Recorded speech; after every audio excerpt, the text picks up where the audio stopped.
Sasikala teacher, ഏറ്റവും പ്രധാനപ്പെട്ട കാര്യം നിലവിലത്തെ സാഹചര്യത്തിൽ ഹൈന്ദവ സംഘടനകളെയൊക്കെ നേരത്തെ എങ്ങനെയാണോ ശബരിമലയിലെ അന്നദാനത്തിൽ നിന്ന് ഒഴിവാക്കിയത് അതുപോലെ ഈ ബലി തർപ്പണ ചടങ്ങിൽ നിന്ന് ഒഴിവാക്കാനുള്ളൊരു ശ്രമം ദേവസ്വം ബോർഡിൻ്റെ ഭാഗത്തു നിന്നുണ്ടായി. പക്ഷേ അത് അങ്ങനെ അവർക്ക് വിജയിപ്പിച്ചെടുക്കാൻ കഴിഞ്ഞില്ല. എന്നാൽ ഇപ്പോൾ ഇതാ ബലിതർപ്പണം നടത്തുന്ന ബലിത്തറകൾക്കും പുള്ളുവൻ പാട്ടിനുമൊക്കെ 18% ടാക്സ് നൽകണം എന്നുള്ളതാണ് ഇപ്പോൾ ദേവസ്വം ബോർഡ് പറയുന്നത്.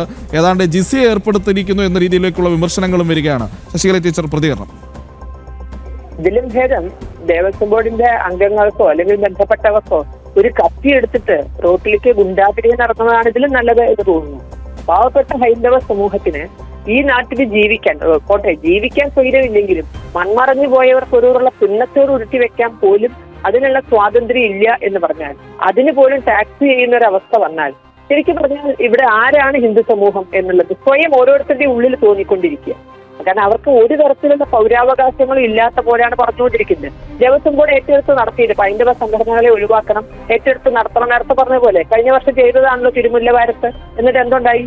3-4 ആൾക്കാരോട് അടുത്ത ഇലയെന്ന് എടുത്തിട്ട് ബലികർമ്മങ്ങൾ നടത്താനാണ് പറഞ്ഞത്. ഓരോരുത്തർക്ക് വേണ്ടുന്ന കാര്യങ്ങൾ പോലും ഒരുക്കി കൊടുക്കാൻ സാധിക്കാതെ അവിടെ ബലിതർപ്പണത്തിനായി ചെന്ന ആളുകൾ വലിയ ബഹളം കൂട്ടേണ്ടി വന്നു തിരുമുല്ല വാരത്ത് അത് ചെയ്തത്. അപ്പൊ അതുപോലെ കൈവശമാക്കി ഇത് നശിപ്പിക്കുക എന്നുള്ളതാണ്. കാരണം അത്തരത്തിലൊരു ആത്മശാന്തി പോലും ഹൈന്ദവ സമൂഹത്തിന് കിട്ടരുത്.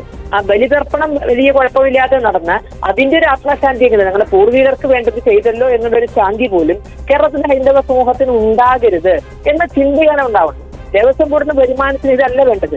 അവിടെ കക്കാത്തവരെ പിടിച്ചിരുത്തുക വേണ്ടത്, അഴിമതി നടത്താത്തവരെ പിടിച്ചിരുത്തുക ചെയ്യേണ്ടത്. നമ്മള് സ്വർണം കെട്ടപ്പോ എല്ലാവരും ഒരു പരിധി വരെ പല ഭക്തരും ആശ്വസിച്ച എന്താ ഭഗവാൻ എന്തിനാ സ്വർണം, അതുകൊണ്ട് ആരാച്ചാ കൊണ്ടുപോയിക്കോട്ടെ എന്ന് പറഞ്ഞാൽ നല്ല ഭക്തരുണ്ട്. പക്ഷേ ഇപ്പൊ ചിന്തിക്കിട്ട് നമ്മൾ മനസ്സിലാക്കുന്നത് നെയ്യിൽ വരെ കൃത്രിമം കാണിച്ചു എന്നാണ്. നെയ്യഭിഷേക പ്രിയനാണ്, സ്വർണ്ണാഭിഷേക പ്രിയൻ എന്ന് എവിടെയും പറയാറില്ലെങ്കിൽ നെയ്യഭിഷേക പ്രിയനാണ് ഭഗവാൻ. അപ്പൊ അത് ശരിക്കും നേരിട്ട് ഭഗവാനെ ബാധിക്കണ കാര്യമാണ്. വെട്ടുനെയ്യ് അടക്കമുള്ള മൃഗക്കൊഴുപ്പ് അടക്കമുള്ള നെയ്യ് സന്നിധാനത്ത് എത്തിച്ചു എന്നൊക്കെ പറഞ്ഞാൽ അതിന്റെ പേരിൽ കോടികൾ അടിച്ചു മാറ്റി. അപ്പൊ ഈ കോടികൾ അടിച്ചു മാറ്റുന്നവരെ അടിച്ചു പുറത്താക്കിയാൽ തന്നെ ദേവസ്വം ബോർഡിന് വരുമാനം ഉണ്ടാവും. അതിന് ഇത്തരത്തിലുള്ള ഗുണ്ടാപിരിവിന് ഇറങ്ങണ്ട ഭക്തജനങ്ങളുടെ അടുത്തുനിന്ന്. അതുകൊണ്ട് എങ്ങനെയാണോ മുൻപ് നടന്നിരുന്നത് അതുപോലെ തന്നെയാണ് ഈ വർഷവും നടക്കൂ എന്നുള്ളത് അത് ദേവസ്വം ബോർഡ് തീരുമാനിക്കുന്നതായിരിക്കും. പ്രശ്നങ്ങളില്ലാതെ ആ വിഷയങ്ങൾ പരിഹരിക്കാൻ നല്ലത് എന്ന് എനിക്ക് തോന്നുന്നു. ഓക്കെ, ശശികല ടീച്ചറാണ് പ്രതികരിച്ചത്.